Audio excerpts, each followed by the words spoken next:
Hi, everybody. This is Rebecca with Rebecca Over 60 and babyboomster.com, which is my blog. And today I'm interviewing a woman named Rebecca Blue. I like her name. And she transitioned from being a retiree to an author and an advocate in her 60s. And she's also traveled the world starting at 65, I guess, and is also an entrepreneur who launched her own business at 60.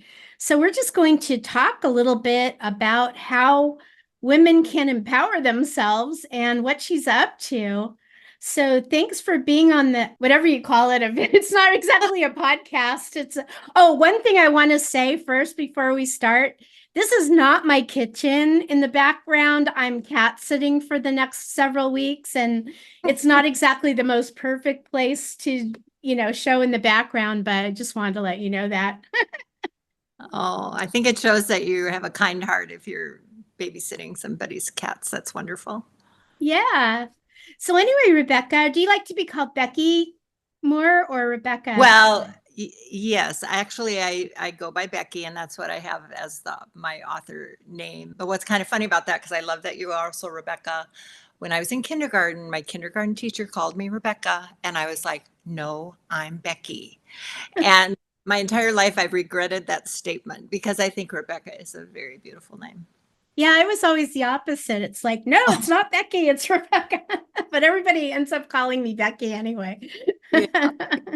You can be Rebecca today, and I'll be Becky. Yeah. Okay, that sounds good. So tell me a little bit about what you're up to, what you do, and, kind of like everything that we want to know about your life. Oh, well, you're so kind to have me on this. It's going to be really fun. Yeah. So I'd been a nurse all my life. And then I guess it was actually at about age 57 that I retired. And I had started writing a blog at that point. And I just wanted to put myself more into my writing. It was something I've done kind of early on in my life. And I wanted to get back to it. And I think that's so common of women of our age and men too. It's like, okay, now I have time to do that thing that I really maybe should have done in the first place.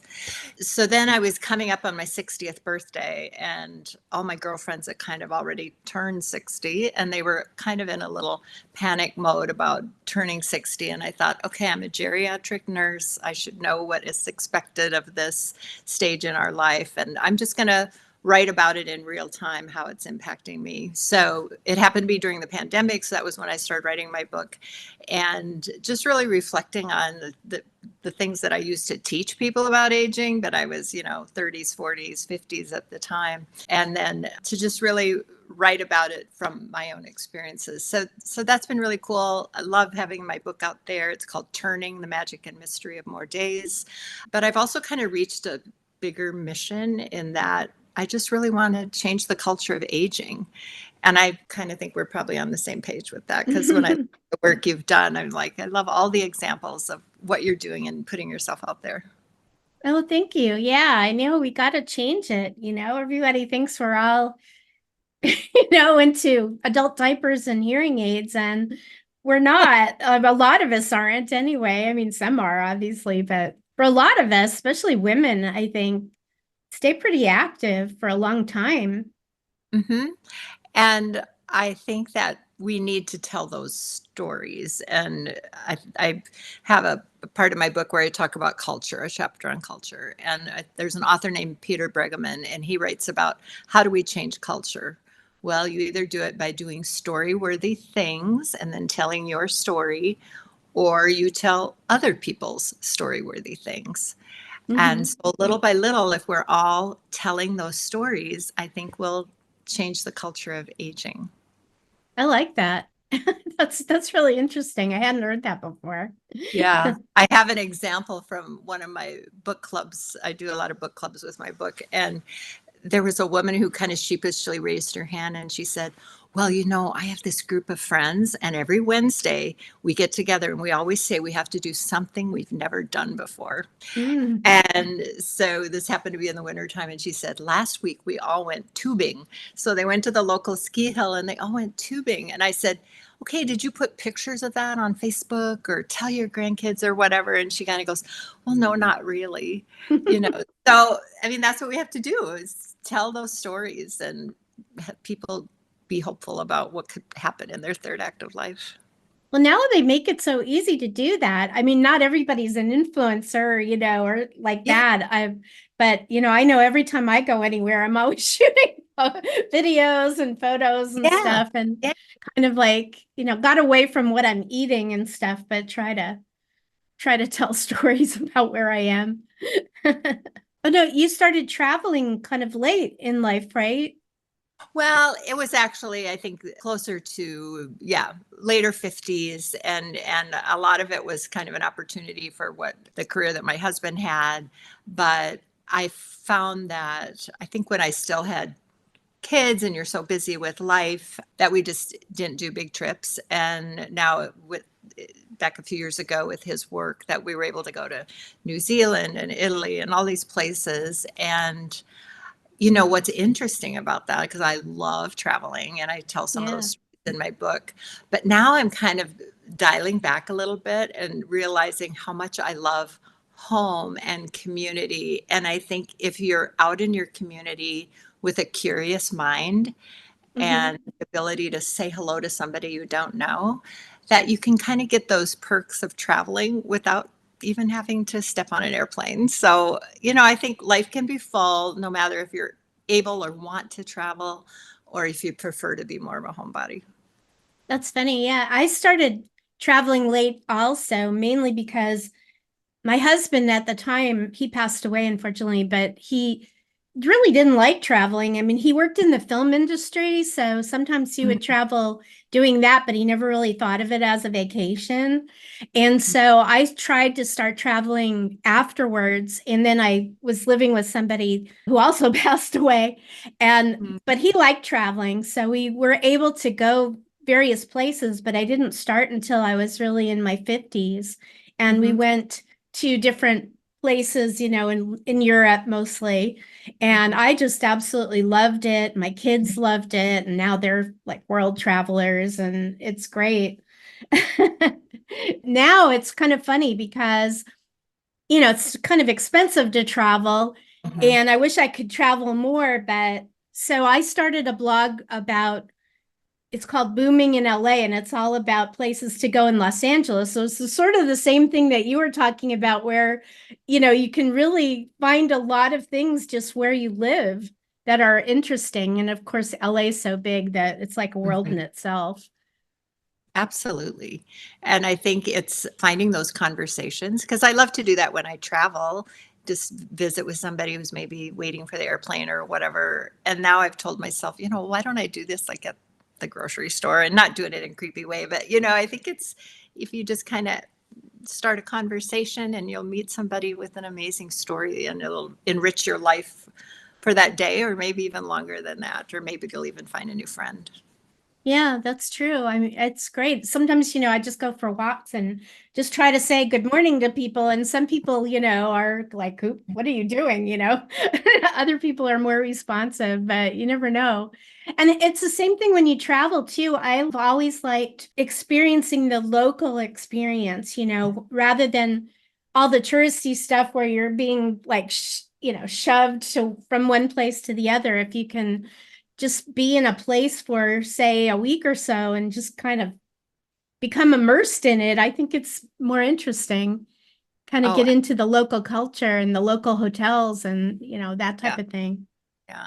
And one of the things I used to encourage my patients to do because I was always so interested in how our senses change as we age. So you want to use them, right, to keep them sharp. And you talked about hearing and all that. But I think, when you do travel or maybe you're just sitting on the park bench in your community, it's such a good exercise to just think, okay, what am I hearing right now? What am I seeing? What am I smelling? What am I feeling? I just think those things just kind of liven up our spirit and maybe even want to jot them down in a journal, and see how things change day to day. So we just need to keep everything sharp. Yeah, that's like stop and smell the roses, right? Yeah, yeah, absolutely. Yeah, I've always liked that idea of forest bathing, where you could do it anywhere. You don't have to be in a forest, but just anywhere Mhm. there's trees and just really just become part of nature that way, and not think about anything else and get rid of all the stress and things going on. Yeah. And that makes me think of kind of feeding your spirit. And because my nursing career was in faith community nursing, I always look at people, body, mind, and spirit. And I think so often as we age, we're just focused on what we see in the mirror, what's, how do our feet feel when we get out of bed in the morning or something like Yeah, that. As we think about our bodies. But I think more now we're thinking about our mind, how do we stay stimulated, do our wordle every day or whatever you want to do. But I think feeding that spirit, whether it be faith in a greater being or whatever you call your spirit, that's, I think, where the power really lands. And that's really kind of how I started out with this book of turning the magic and mystery of more days. The idea of kind of turning outside of ourselves and looking up and listening for what those bigger callings are. Where can I be of most use to the world right now? nice. I love the title of the book. That sounds really great. Thanks. And Tell if you me. like pink, I just have to show you what it looks like. So, Oh, yeah. whoa, whoa, Oh, whoa, whoa. there it is. Yeah. So I would kind of hit the Barbie pink phase. So that, but yeah, yeah. That's perfect. Yeah, I love it. So tell me also, you're an entrepreneur. So what type of Yeah. business did you start at 60? Yeah. Well, I started my own business for the book writing and speaking part, but a few years back, my husband and we own a winery in California, actually. So if you Oh, listeners who like wine, we spend a lot of time up in the Napa Valley. And so even though we're from South Dakota, we own a winery with some friends in Yountville in Napa, California. oh, that's right So, near where my brother lives. I go up there a lot, so I'll oh, have to go visit it. And yeah. I did a video about Yountville on my other channel. Oh, isn't it just so fun? It's just Yeah. almost, like Hallmark movie kind of charming, I think. I love it. And the food is so fabulous. Oh, So it's yeah, so artsy. it's so artsy, beautiful sculptures, beautiful paintings. And actually our Jessup Cellars tasting room has an art gallery in it. And Oh, so it's if you like, Jessup Cellars. Is that yes, yours? Oh, yeah, we have wow. Jessup Cellars and we Exciting. handwritten that's kind of down at the other end of Main Street. Yeah. And just, I think what I've gotten out of that is also just meeting a lot of new people whenever we go out, and you never know who's going to walk into the tasting room, but I just love visiting with them and seeing their excitement about learning about wine. And I just love people who are curious. I think that's kind of my litmus test if somebody's going to be my friend or not. Like, I want a curious friend. That's fun. Wow, that's great. I'll have to go there next time I'm up there because, Yeah, we do try you. to get up there every once in a while. I love going up there. Yeah, It's and so it's a fun fabulous. place. It's an easy place to go by yourself, or you could go with a group of women or friends, whatever. It's just fun. I have a friend, Yeah, a partner that's in it with us. He calls it adult Disneyland. it is kind of. And the restaurants there are insanely good. Like, the all the Thomas Keller restaurants. Oh my gosh. I love that the garden at the French Laundry. It's so beautiful. Yeah, one of my favorite things to do is to walk through there. Yeah, for sure. That's great. Also, you were mentioning in what I was sent about you is solo traveling. Do you solo travel as well? I actually haven't, but it's Mhm. something I'm contemplating. And I'm just such a extrovert. And I guess Uh-huh. if I'm solo traveling, I'd probably just be yapping at whoever I run into or whoever I sit next to on the train or whatever. So certainly, I think solo traveling in the context of like my book, it's just that idea of what is kind of waiting in the wings for you. Let's say you're newly retired, and what are you afraid of doing, and what could you do that might boost your confidence? And I think solo traveling really does that for people. I can get on a plane by myself, and I did that. I mean, I flew to New Zealand by myself, which to me was a great That's a accomplishment. big trip. Yeah, yeah. So I think the idea is just what's kind of waiting backstage for each of us in this third act of life. And for me, one of the things was I always wanted to take ballet again. I had taken ballet when I was in college for a PE credit, so I Mm. took one semester. And now, about 2 years ago, I thought, I want to do that again because I'm obsessed with fall prevention and having good balance and staying healthy within your core. So I started taking ballet, and it's just been a gift. It's been wonderful. So not that everybody has to do ballet, but it's really great to kind of reach back to those things that maybe you just kind of wondered about. I wonder if I could do this now at this time in my life. And yeah, why not try it? I mean, I bobble around on that floor, not like the young 30 somethings I take class with, but that's okay. I have a different standard. Yeah. Oh yeah, I think ballet is fantastic. Yeah, it's so great for your body. It molds your body in just like the best way. I Yeah. know I took modern dance in college, but I always did like ballet too, and I've kind of gotten into doing Zumba every once in a while too. Sure. I love Yeah. dancing. Dancing's my favorite Oh, exercise for yeah. sure. Magical. Yeah. But you're right about the balance and the functional exercise, things like that are so important right now when you're older, Hmm. especially Yeah, balance. absolutely. And a lot of it, you don't even have to join a gym or anything. I did for a while during COVID. You see these advertised a lot, those wall exercises. It really helped, and so, or find some things on YouTube. That's how I actually started with ballet. I wasn't brave enough to go to the studio right away. So I spent about 6 months just doing ballet in my house. I held onto my piano and then as a bar, and I would just do YouTube videos. So Yeah, yeah. we do that too. I live with another woman and another one next door. We're kind of all on the same property. And Hmm. so when I'm at home every morning, we would go and watch this one YouTube channel. It's called Fabulous 50s. And Okay. she's really great because she incorporates a lot of balance and different things. But there's so many great YouTube channels for women over 50 that people need to check out, especially if you can't get to a class or a gym or Hmm. anything like that. Hmm. But even if you do 20 minutes, it's so worth it. Oh, yeah. I mean, I think that moving is just the key, I think, to getting through aging without having a lot of health issues. You just really have to keep moving. That's true. Yeah, I could walk through Yountville like every day. It is very fun. Very, It's only that mile. It's yeah. like And then you got to stop for a few pastries, so it might negate some of the walking, but no, it's yeah. a My lovely. brother lives like 2 miles from there, so I would walk there and then walk around Yountville. So that was a pretty good walk on that wine trail. Yeah, yeah, absolutely. I've done that. Yeah. Mhm. Yeah, that's so neat.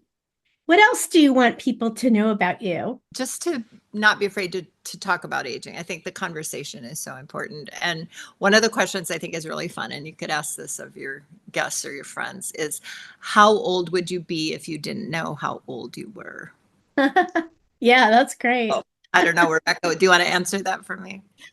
I'm still in my 30s somewhere, except for every once in a while when my knee kind of tweaks or something like that. But other than that, I think I'm in pretty good shape. Or if you get a little bit out of breath because you're overdoing it. But you know, I, I think of myself as young and my voice is young, so it keeps me Yeah, young.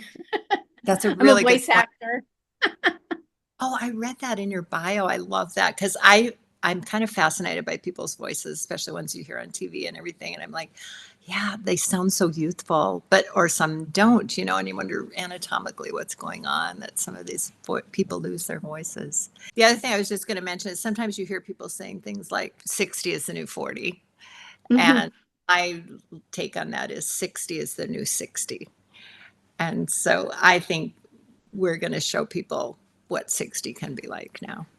Yeah, it's definitely different than our mother's 60, Yeah, I think. absolutely. Absolutely. So we just need to tell each other our stories and post pictures and let people know what we're up to so that these 40-year-olds don't have to dread turning 60 in 20 years. Yeah, that's true. Yeah. Well, thank you so much. I'll definitely put a link to your book in the description and on my Perfect. blog post. And if there's any other things you'd like me to point out to other people, just, send me an email and let me know. I will. This has been a really fun conversation. Yeah, thanks.